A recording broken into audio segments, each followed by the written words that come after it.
मुझे मिठाई बहुत पसंद थी। मेरे पति रोज रात को मेरी सास और ननद से छुपाकर मेरे लिए मिठाई लाते।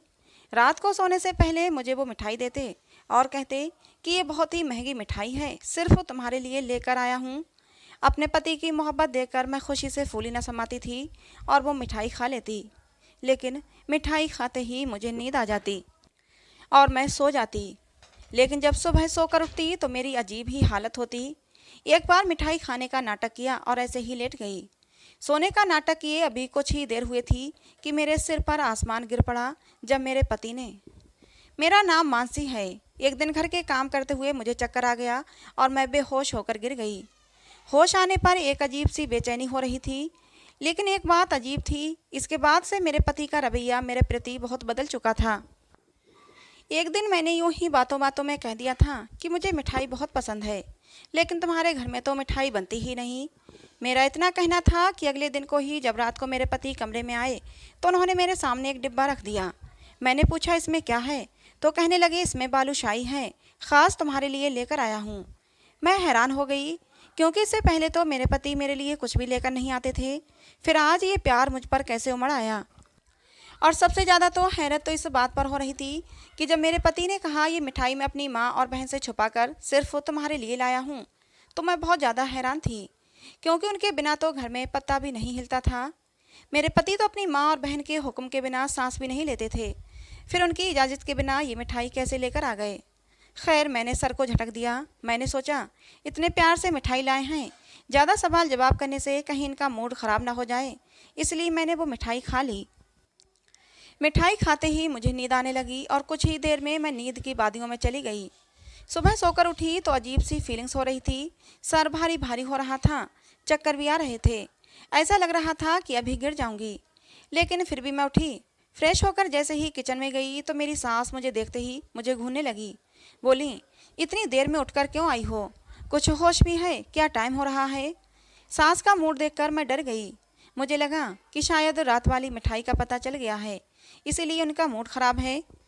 अब मैं अपनी सास को क्या जवाब देती। बात बदलने के इरादे से अपने पति के बारे में पूछने लगी। आज सुमित इतनी जल्दी चले गए? मेरी बात सुनकर मेरी सास मुझे घूरने लगी और बोली, क्यों, क्या तुम्हारे इंतजार में बैठा ही रहता?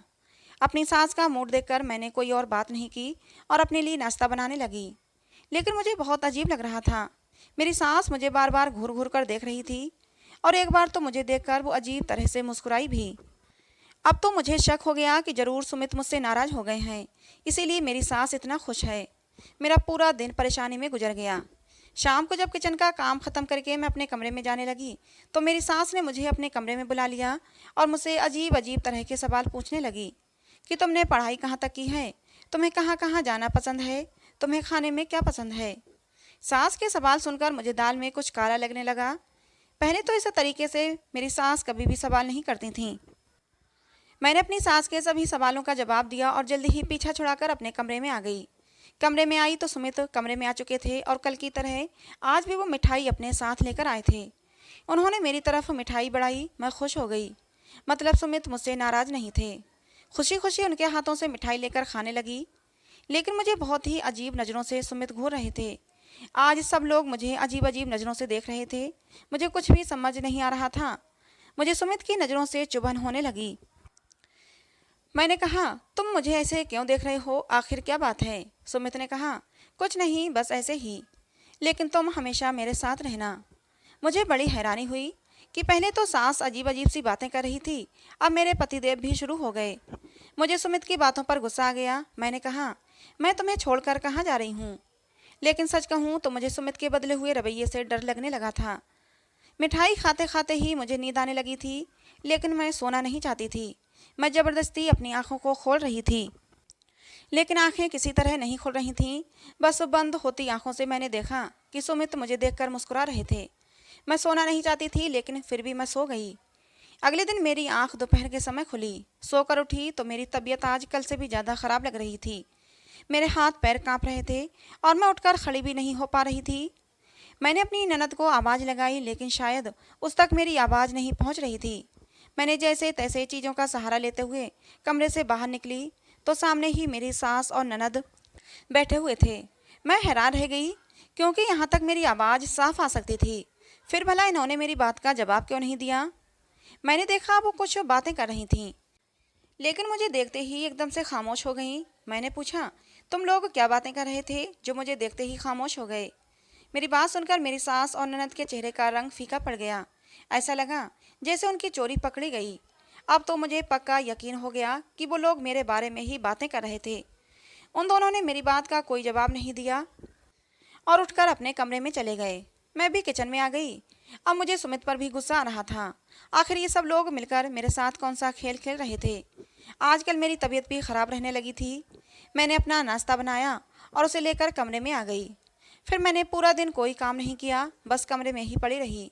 सोच सोच कर दिमाग परेशान हो रहा था कि ये सब हो क्या रहा है। अचानक से मेरी तबीयत क्यों ख़राब रहने लगी? मुझे पूरा दिन रात का इंतज़ार रहता, क्योंकि मुझे मिठाई की लत लग चुकी थी। मैं पूरा दिन इंतज़ार करती कि सुमित शाम को मिठाई लाएंगे और मैं मिठाई खाऊंगी। पता नहीं क्यों मिठाई को खाने के बाद एक सुकून सा मिलता था। जब से मिठाई खाना शुरू किया था, रात में बीच में एक बार भी मेरी आंख नहीं खुलती थी। शाम हुई तो बाहर आई और सोफे पर आकर बैठ गई।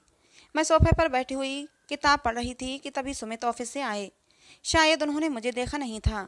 वो सीधे अपनी माँ के कमरे में चले गए। मैंने सोचा उन्हें आवाज़ दूं, फिर कुछ सोच कर रुक गई। मैंने देखा कि कुछ ही देर बाद मेरी ननद भी अपनी माँ के कमरे में चली गई। बहुत देर तक उन तीनों की मीटिंग चलती रही।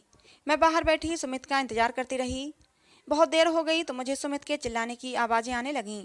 वो अपनी माँ से चिल्लाते हुए कुछ बात कर रहे थे। मैं हैरान थी, क्योंकि पहली बार मैंने सुमित को अपनी माँ पर चिल्लाते हुए सुना था। मुझे कुछ भी समझ नहीं आ रहा था, क्योंकि दरवाज़ा बंद था, आवाज़ साफ नहीं आ रही थी। थोड़ी देर में आवाज़ आना बंद हो गई और मैं उठकर कमरे में चली आई। थोड़ी देर में ही सुमित भी कमरे में आ गए। उनके चेहरे पर वैसा ही सुकून था जो हमेशा होता है। जैसे वो पहले ऑफिस से आते थे, वैसे ही सुकून के साथ मेरे पास आकर बैठ गए। मैं इंतज़ार करने लगी कि सुमित मुझे कुछ बताएंगे कि वो अपनी माँ के साथ चीख चीख कर क्या बातें कर रहे थे, लेकिन सुमित ने मुझे कुछ भी नहीं बताया। कुछ जानने के इरादे से मैंने ही सुमित से सवाल किया, आज आप बहुत लेट हो गए ऑफिस से आने में। मेरी बात सुनकर सुमित ने कहा, हाँ आज देर हो गई, खाना भी मैंने ऑफिस में ही खा लिया था। अच्छा सुनो, मैं तुम्हारे लिए आज फिर मिठाई लाया हूँ, बहुत ही अच्छी मिठाई है, खा लो। लेकिन आज मैंने मिठाई खाने से मना कर दिया। मेरे मना करने पर सुमित मुझसे विनती करने लगे कि प्लीज़ थोड़ी सी तो खा लो, इतनी प्यार से लेकर आया हूँ। सुमित के इतने प्यार से कहने पर मैंने बस थोड़ी सी मिठाई खाई और बाकी रख दी। थोड़ी देर बाद मैं सो गई कि तभी नींद में मुझे कुछ चुभने का एहसास हुआ। ऐसा लगा जैसे किसी ने मुझे सुई चुभोई हो। आज पहली बार मुझे नींद में किसी बात का एहसास हुआ था। मैंने अपनी आंखें खोली, कमरे में अंधेरा था। मैंने लाइट जलाई, लेकिन सामने कोई भी नहीं था। सुमित सो रहे थे। मैंने लाइट बंद कर दी और सोने के इरादे से लेट गई, लेकिन मुझे ऐसा लगा जैसे सुमित सो नहीं रहे, बल्कि सोने का नाटक कर रहे थे। मैंने सुमित को आवाज़ दी, लेकिन सुमित टस से मस नहीं हुए। फिर मैंने इसे अपनी गलतफहमी समझा और लाइट ऑफ करके लेट गई। जल्दी ही मेरी आंख लग गई, लेकिन सोते हुए मुझे महसूस हुआ कि जैसे कोई मेरे पास खड़ा बातें कर रहा है। नींद में मुझे किसी के बोलने की आवाज़ें आ रही थीं, लेकिन ये समझ नहीं आ रहा था कि क्या बातें हो रही हैं। मैं अपनी आंखें खोलना चाहती थी, लेकिन आंखें खुल नहीं रही थीं। सुबह जल्दी ही मेरी आंख खुल गई थी। मेरी आंख खुली तो सुमित कमरे में ही थे और किसी से फ़ोन पर बातें कर रहे थे। मुझे जागता देखकर सुमित ने फ़ोन कॉल काट दी। मैंने सुमित से पूछा, हमारे कमरे में रात कौन बातें कर रहा था? हमारे कमरे में रात कोई और भी था क्या? मेरी बात सुनकर सुमित एकदम से घबरा गए थे। उनके चेहरे का रंग उड़ गया। मैं हैरानी से सुमित को देखने लगी। सुमित बोले, नहीं, हमारे कमरे में तो कोई नहीं था, तुम्हें गलतफहमी हुई होगी। सुमित को इतना डरते हुए देखकर मैं मुस्कुराते हुए बोली, आप इतना परेशान क्यों हो रहे हैं?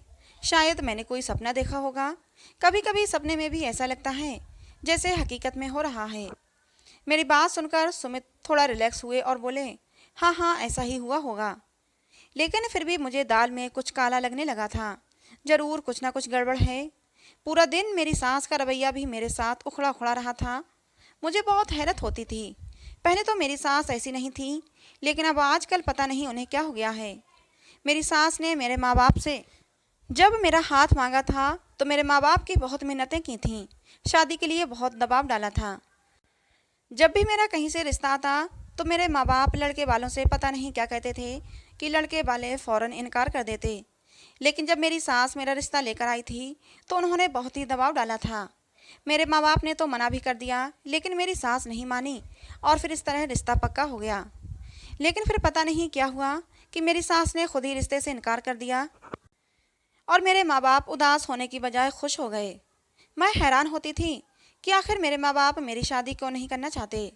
ये तो हर माँ बाप के लिए बहुत ही खुशी की बात होती है और बच्चों की शादी करना माँ बाप का फ़र्ज भी होता है।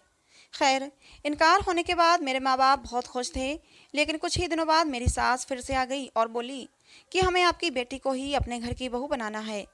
आप बिल्कुल भी चिंता ना करें, मैं सब कुछ संभाल लूँगी।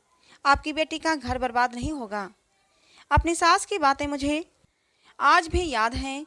पता नहीं मेरी सास ने इस तरह की बातें क्यों की थीं, मुझे आज तक समझ नहीं आया था।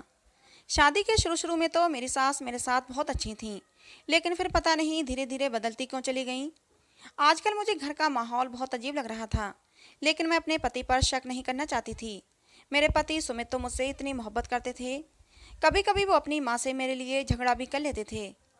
एक दिन मैं दोपहर के बाद हॉल में सोफे पर बैठी हुई थी, जब मेरी सास गुस्से में मेरे पास आई और कहने लगी, बहुत तेज हो गई हो तुम।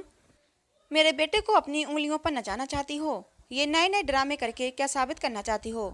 जानती हूँ मैं सब कुछ, और ये भी जानती हूँ कि तुम मेरे बेटे को परेशान कर रही हो। ये तुम्हारे सारे ड्रामे हैं। न जाने मेरी सास क्या क्या बोल रही थीं। अभी वो मुझे कुछ बताने ही वाली थीं कि उसी लम्हे सुमित आ गए और उन्होंने अपनी माँ को रोक दिया। जैसे अगर वो ना रोकते तो वो कोई बहुत बड़ा राज मुझे बता देती। खैर, मैं अपने कमरे में चली गई। मेरे पीछे पीछे सुमित भी आ गए। मैं बिल्कुल खामोश थी। मैं कुछ भी नहीं जानती थी, इसी वजह से कुछ बोल भी ना सकी, क्योंकि मेरे पास कहने को कुछ भी नहीं था और मुझे अपनी सास की कोई बात समझ नहीं आई थी। वो किस ड्रामे की बात कर रही थी, मैं कौन सा ड्रामा कर रही हूँ। अब तो अक्सर मेरी सास मेरे कमरे की तलाशी लेने लगी थी। मैंने कभी कोई सवाल नहीं किया। खैर, मैंने इन सारी बातों को अपने दिमाग से निकाला और सुमित से घर जल्दी आने की वजह पूछी, लेकिन सुमित ने कोई जवाब नहीं दिया और चुपचाप बाहर चले गए और फिर रात के वक्त ही आए। उनके इंतजार में मैं सो चुकी थी। उन्होंने ही आकर मुझे उठाया और मुस्कुराते हुए कहा, थोड़ा सा इंतजार कर लेती मेरे आने का। और लगता है अब तुम्हें मिठाई पसंद नहीं, पहले तो बड़े जोश और खुशी से खाती थी मिठाई। मैंने उनकी बात सुनी और मुस्कुराने लगी।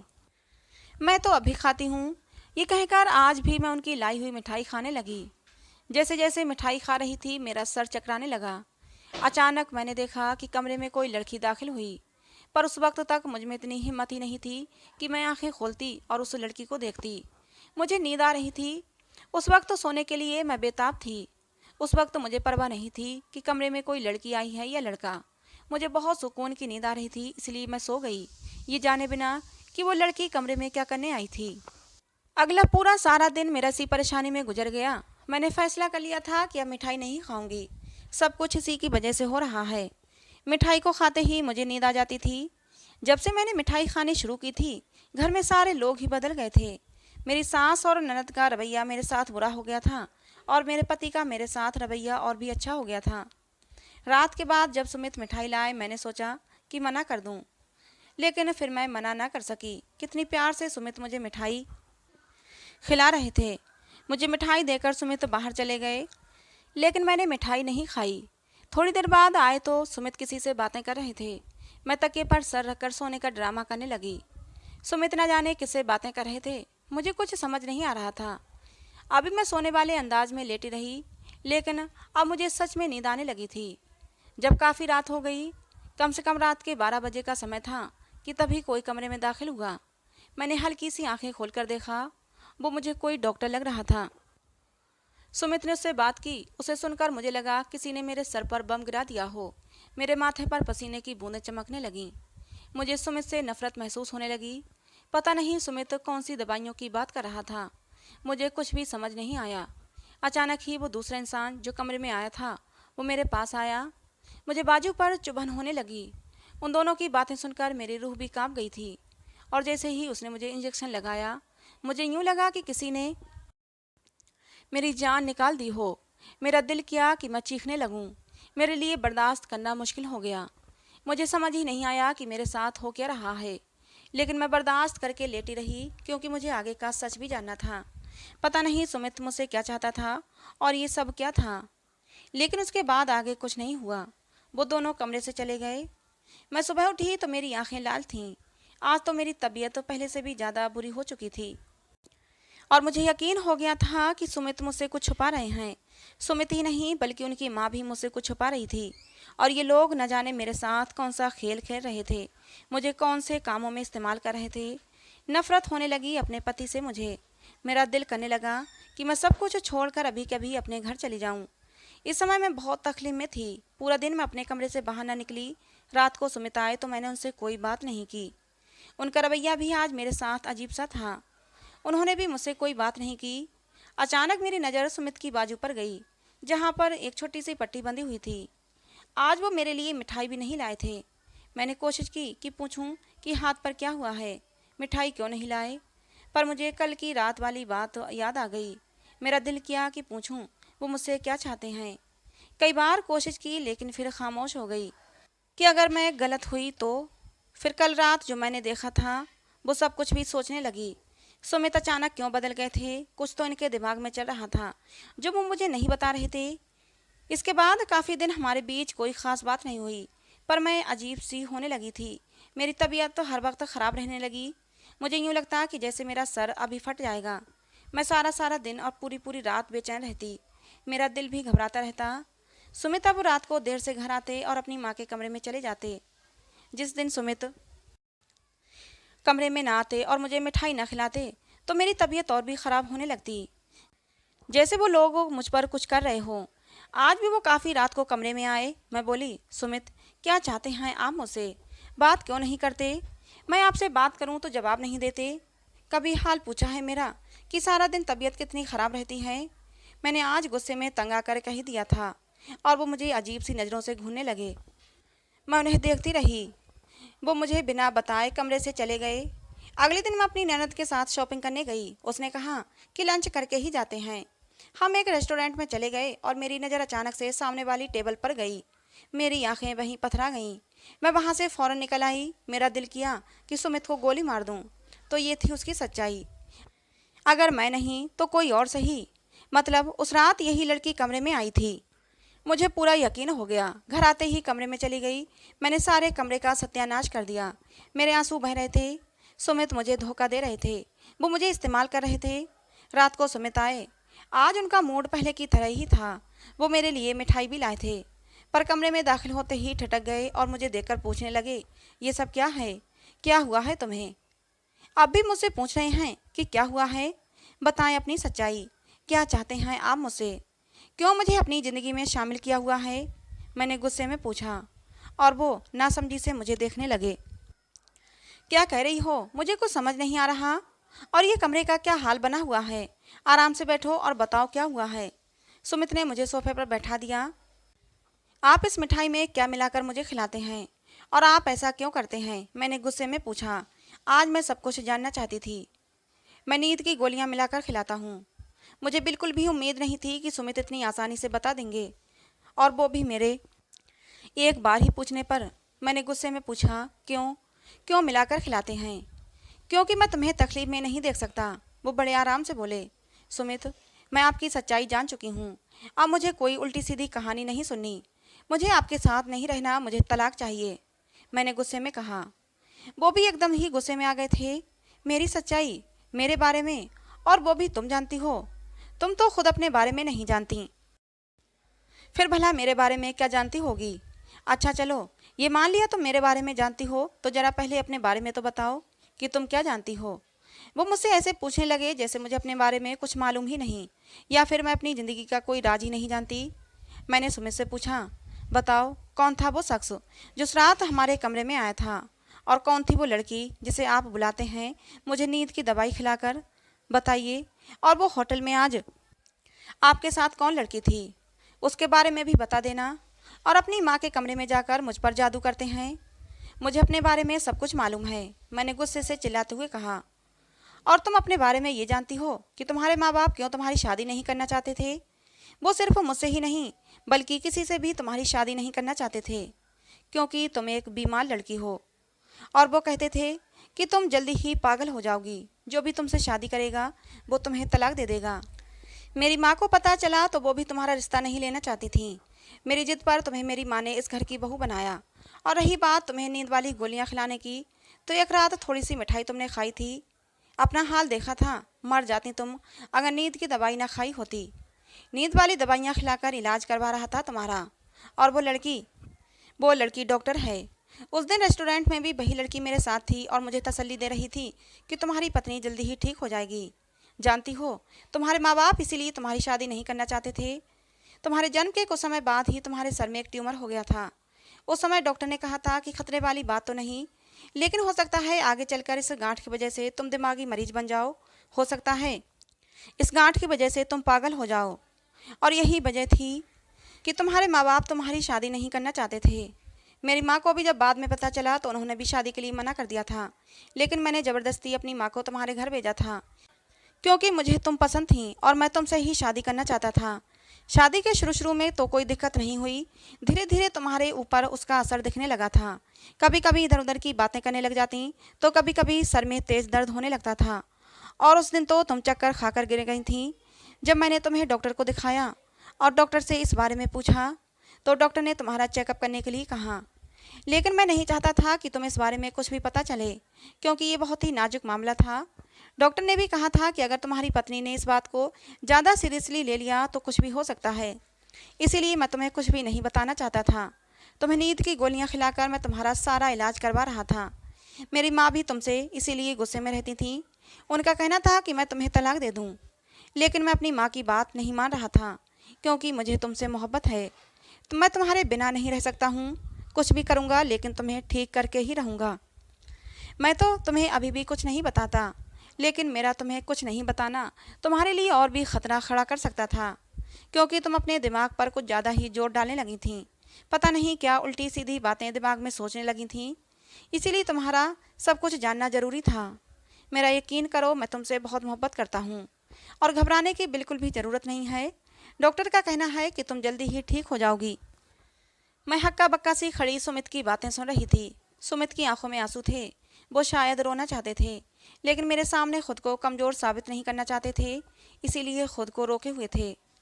उन्होंने आगे बढ़कर मुझे गले से लगा लिया और मुझे तसल्ली देने लगे। सुमित के गले लगते ही मुझे होश आया और मैं दहाड़े मार मार कर रोने लगी।